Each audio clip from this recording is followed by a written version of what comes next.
এই কোশ্চেনটা দেখবে, এক ব্যক্তি 1300 টাকা একটি টেবিল বিক্রয় করায় তার 35% ক্ষতি হয়, 30% লাভ করার হলে বিক্রয় মূল্য কত টাকা হতে হবে।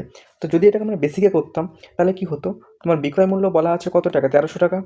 তাহলে এইটা আমি কি করে পেয়েছি, 35% ক্ষতি হয়ে পেয়েছি, তাই না? তাহলে আমি প্রথমে এখান থেকে সিপি বের করব, যে আমার 35% ক্ষতি হয়ে গেছে। তাহলে তাহলে ক্রয় মূল্য কত হতো এটা বের করতাম। তারপরে ক্রয় মূল্যের ওপর আমি 30% প্রফিট লাগাতাম, দিয়ে আমার বিক্রয় মূল্যটা চলে আসতো কত হবে। কিন্তু এইভাবে আমার এক্সাম হলে করলে হবে না।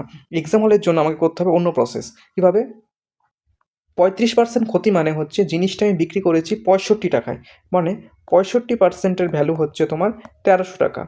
কত গুণ এটা? 65-র কত গুণ? 20 গুণ। তাহলে তোমাকে বিক্রি করতে হবে কত টাকায়?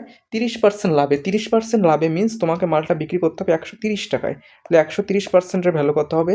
এটাও তোমার 20 গুণ হবে, মানে 2600 টাকায় অ্যান্সার হয়ে যাবে।